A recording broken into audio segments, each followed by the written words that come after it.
opiniones que importan.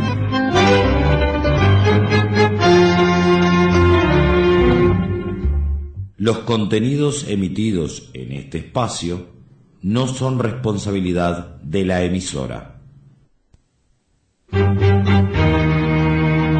En Las opiniones que importan, contamos con la colaboración del doctor Rómulo Rodríguez Canzani, nacido en Mendoza, quinta sección, en el año 1935.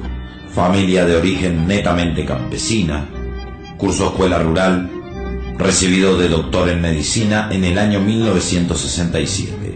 Tuvo militancia estudiantil y gremial universitaria. Integró el MLN, Movimiento de Liberación Nacional Tupamaros. Preso político hasta el año 1985. Reintegrado después de su liberación a los cargos obtenidos por concurso, militando hasta la fecha. En Las opiniones que importan, Rómulo Rodríguez Canzani. Lunes y jueves, minutos después de las 10 de la mañana, por 94.5 FM del Pueblo, la otra radio.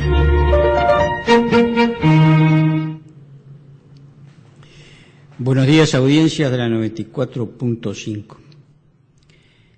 Vamos a continuar un poco con el tema de la contrarreforma agraria. Cuando Raúl Sendic planteó hacer una reforma agraria adaptada al Uruguay para que la tierra sea de quien la trabaja en julio de 1988, así escribía, ya había dirigentes políticos del Frente Amplio que, como lo demostró poco después el viraje programático, estaban en otra cosa, por así decir. Para parte de la izquierda de recibo, igual que para la oligarquía, decir reforma agraria significaba tener ideas foráneas.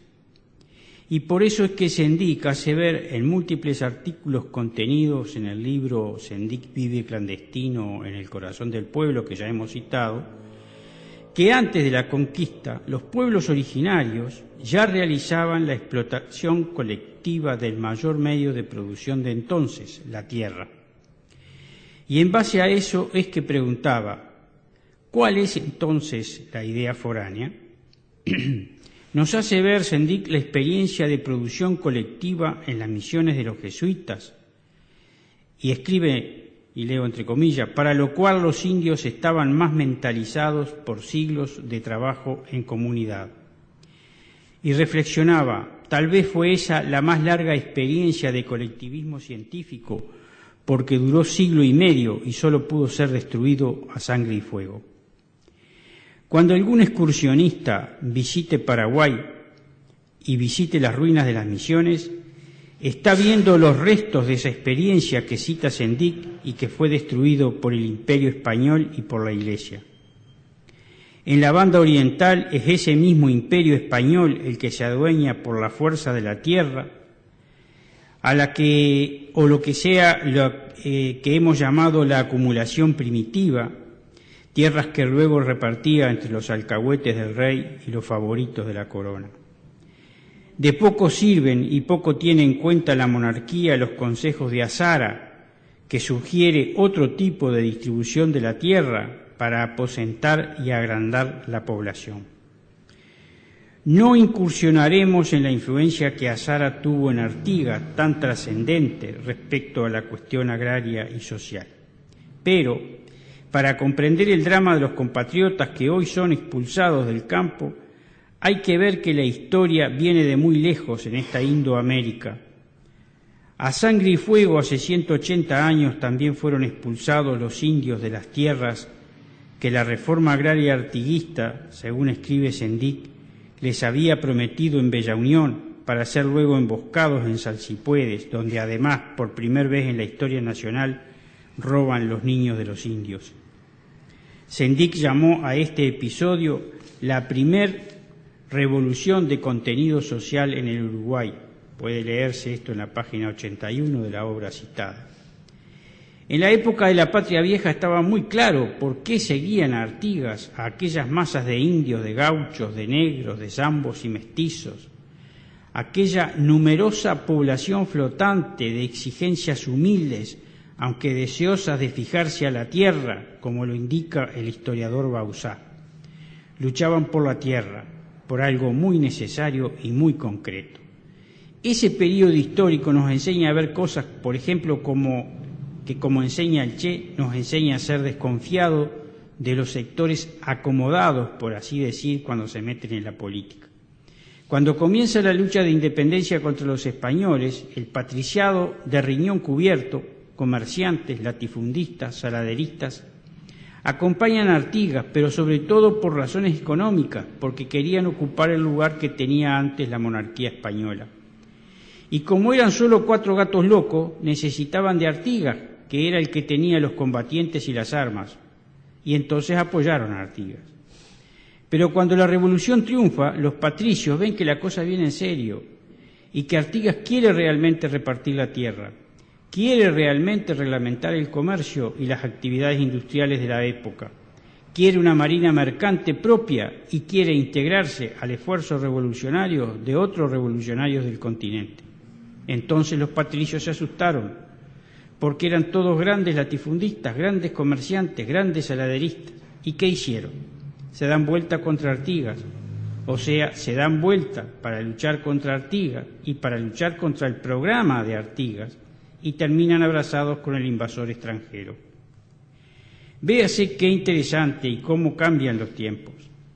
En aquella época la oligarquía patricia, sin fuerzas militares para combatir contra el imperio español, para quedarse con las tierras, el comercio, etc., apoyan inicialmente a Artigas y luego lo abandonan, porque la aplicación del programa revolucionario los perjudicaba. Entonces buscan apoyo de fuerzas militares opuestas a Artigas. Hoy, los herederos de aquella oligarquía patricia, la oligarquía de orientación neoliberal, bajo las leyes de juego de la democracia tutelada que soportamos, necesita votos para tener el gobierno. Ya no necesita armas ni ejército, necesita votantes. Y con los votantes pueden mantener sus privilegios, para lo cual es preciso, por supuesto, eliminar del programa, para eliminar del programa el proyecto de liberación nacional del programa de 1971. Hoy como ayer en la Patria Vieja, la oligarquía no tolera un programa de liberación nacional y rechaza cualquier consideración de la cuestión agraria en ese marco programático y para un verdadero plan de desarrollo nacional. Plan de desarrollo nacional que no existe. La clase dominante tiene siglos de práctica del poder y sabe de las debilidades político-ideológicas de los demás. Sabe que el reformismo oportunista es sensible, en consecuencia, a las mieles del gobierno y que sus objetivos son solo político-electorales, de modo que es posible abrazarse con ellos participando con el mismo en el doble discurso. Cuando se convoca al gran abrazo en aquella experiencia de abril del 99 contra los efectos negativos de la economía neoliberal, se reunía un conjunto heterogéneo de intereses económicos contradictorios entre sí, orientados por el progresismo, que con objetivos político-electorales se sube al carro y comienza a tener las riendas en la mano. Adviértase que es la coyuntura económica, o sea, que es una coyuntura de crisis, una de las habituales y normales casi crisis del sistema capitalista que en ese momento hacía caer la tasa de ganancia de ciertos sectores empresariales. Y atención, porque esos sectores no reniegan del neoliberalismo, sino que dentro del neoliberalismo quieren recuperar sus ganancias. Toda aquella puesta en escena del 99 traía bajo el poncho una estrategia política muy bien definida que en el mediano y largo plazo favorecerá al capital financiero como los hechos lo demuestran. Algunos advierten el peligro y dan la alarma, pero se despreció la consideración del significado último sobre el que se llamaba la atención. Se ignoró la enseñanza histórica de la sentencia pronunciada hace más de un siglo de que la política es la expresión más concentrada de la economía. El desarrollo de los hechos permite hoy leer fácilmente la evolución del contexto político-económico y permite apreciar cómo los grupos de la élite progresista que habían marchado junto al pueblo en abril del 99 se van separando del resto que se habían concentrado con ellos y sus intereses se enlazan con las grandes inversiones que concentran cada vez más la riqueza. Entre tanto, la gran masa del campo sigue empobreciéndose y el campo sigue despoblándose. Las grandes contradicciones señaladas aparecen y aparecen. Así lo muestra un estudio de Joaquín Echevers del Partido Socialista, un economista del Partido Socialista, que abarca desde los años 2005 al 2010 incluido. Ese estudio económico que está en la página web del señor Echevers muestra la constante concentración de la riqueza a la vez que el constante aumento de la marginalidad y de la pobreza. Ahora el gobierno progresista, entre comillas, apoyado en su política económica por los partidos tradicionales y por el Partido Independiente, se olvidan de los otros perjudicados por el neoliberalismo. Y los condenados de la tierra, como escribía aquel revolucionario argelino por los años 60, siguen siendo olvidados y sufriendo un nuevo salsipuedes, viendo frustradas sus esperanzas. Hoy nos importa exhortar sobre todo a los jóvenes a que estudien en las fuentes de la historia, a que ignoren los discursos demagógicos de los falsos referentes inventados por el marketing electorero y por las técnicas publicitarias.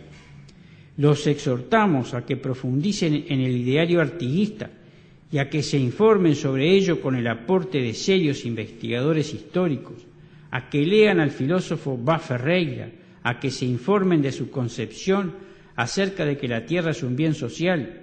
Los exhortamos a que lean a Enrique Rodó, a Vivian Trías, a que conozcan los estudios del CIDE y los conceptos sobre la necesidad de reformar las estructuras agrarias que tenía Wilson Ferreira Aldunate, lo mismo que Raúl Sendic.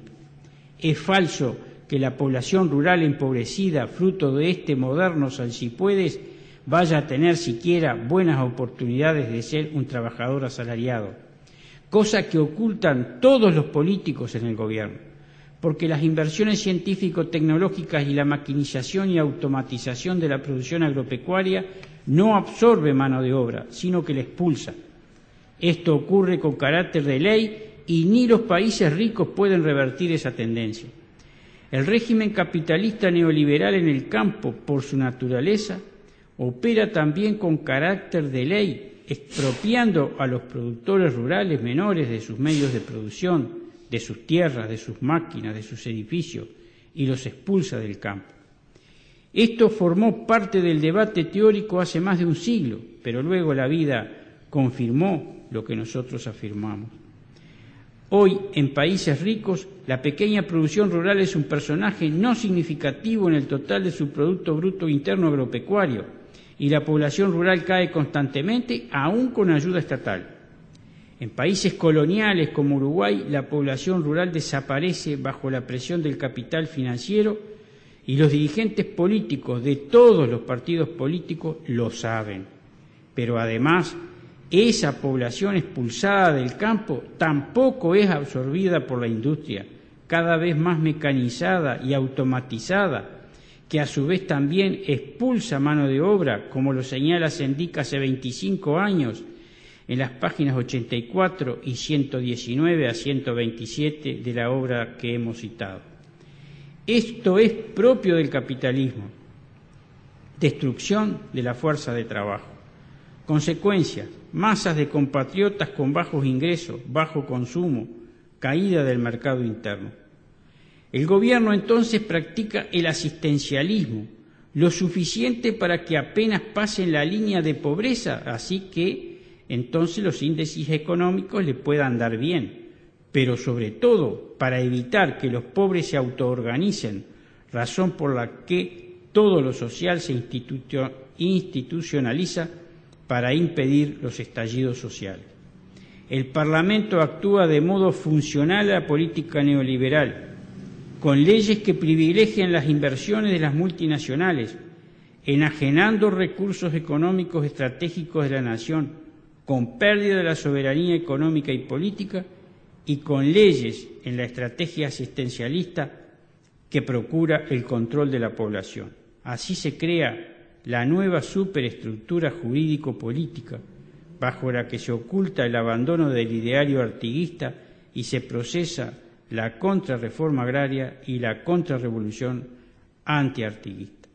Seguiremos con otros temas en la próxima. Hasta entonces, audiencia. Esto fue Las Opiniones que Importan, en la mañana de 94.5 FM del Pueblo, la otra radio.